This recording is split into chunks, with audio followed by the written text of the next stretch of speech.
When I say think about anger, what comes up? What comes to mind? Maybe violence. Maybe injustice. Maybe a relationship that you're in. Maybe a situation that makes you angry, such as going to work. Maybe it's the little blue guy from Inside Out that spits fire out of his head. Right? Like, what is it? What is anger to you? What does it mean?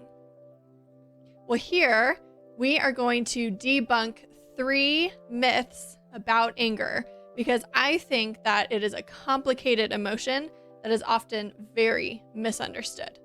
So thanks for being here. I'm Laura Nicola. I'm your faithful therapist.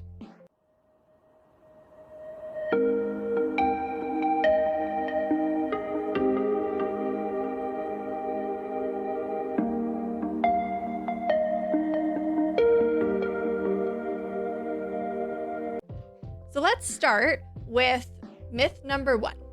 Myth number 1 about anger is that anger is destructive. Again, when we kind of freely associate what does anger mean, most of us think about it being a negative thing. We think about it being a violent person.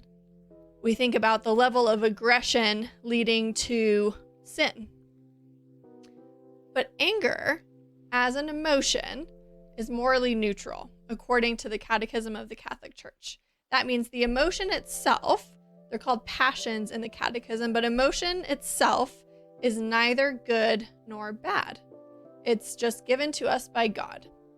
And so when we use anger in our day-to-day life, it can be healthy. Dare I say, anger can be healthy. You know, it's used as a protective measure sometimes. You know, if we get angry because there's an injustice around us, then it's an appropriate anger because it might move us into a direction where we're trying to solve that injustice. Anger can be motivating. You know, if I feel like I'm being mistreated and I take steps to stick up for myself and advocate for myself, that anger is productive. If somebody is violating a boundary of mine and it makes me upset. And when I reflect on feeling upset, I'm like, why is that? Oh, it's because a boundary is being violated. Again, it gives me motivation to do something about it. So anger in a lot of capacities can be destructive, but it's not a catch-all. Anger can be healthy because of the things that come from it. Again, the emotion itself, morally neutral, neither good nor bad. It's the behavior or the consequence that comes after the emotion that would be characterized as, harmful or positive. I have a whole nother YouTube video on is anger a sin? So be sure to check that out if that kind of sparks a couple questions for you. Okay, myth number 2. Myth number 2 on anger is that anger should always be taken at face value. What do I mean by this? Well, anger can be seen as a primary emotion. Now, a primary emotion is one that's more kind of based on our biology.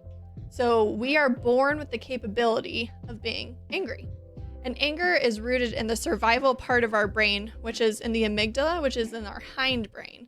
And that kind of is what's responsible for fight or flight or the stress kind of, that gets activated when we encounter a dangerous situation. Now, a secondary emotion would be something that is consequential to somebody else's or my own emotion.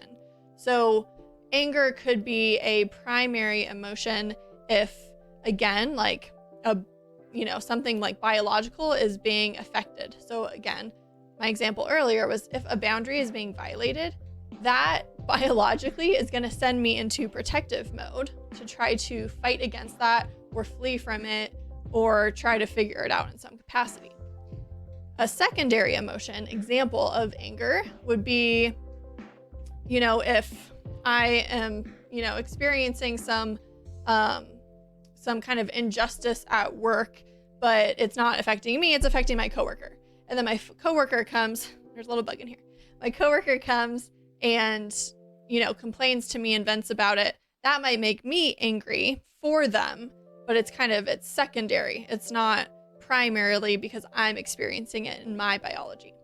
I hope that makes sense. But so it's misunderstood, and the myth is that we always have to take anger at its face value, because oftentimes if anger is a secondary emotion, that means that there's actually something more deeper going on under the surface. We've all seen like that, if you Google like anger iceberg, right? You would see like a iceberg floating in water, and you see how this much of the iceberg is actually visible above water. That would be anger of what you see. You see the red face, you see the furrowed brow, you see somebody clenching their fists, right? Anger is visible in that way. But the iceberg that's actually below the surface is much bigger than what we see. The same could be said as anger right here on top of the water is a secondary emotion, whereas below the surface are the primary emotions, what's actually going on a deeper level.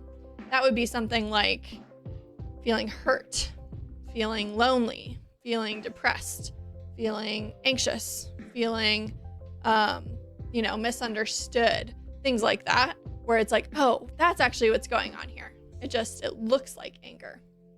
So we have to just be aware of that, because anger, although it looks, and it can be very visible, if we're not paying close attention, we might miss what's going on under the surface.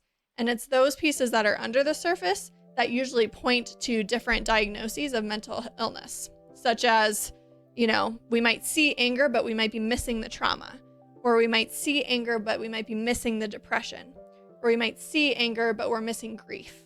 There's a lot of things that could be going on that aren't just the visible anger that we're seeing. So we have to be careful of that.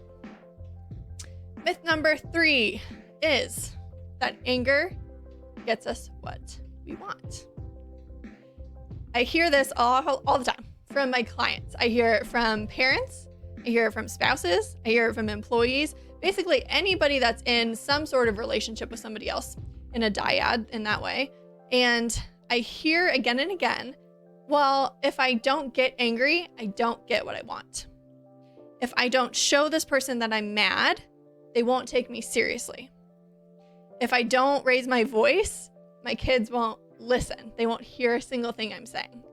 And this is a myth. This is a trap, because in the short term, maybe sometimes this works, right? And that's probably why people repeat the behavior, because, okay, I yell at my kids enough and they finally do what I say. Okay, yes, it works. Anger gets me what I want. But, it's a huge but, long-term consequences of expecting anger to get us what we want are so problematic.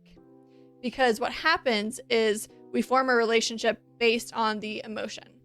So, again, I trick myself into thinking that if I'm not angry and expressing that, I'm not going to get what I need. Well, okay, first of all, parents, what is that teaching our kids?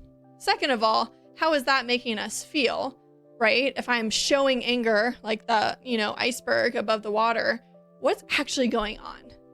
Oh my gosh, I feel so frustrated. I feel so hurt. I feel so taken advantage of, whatever the case may be.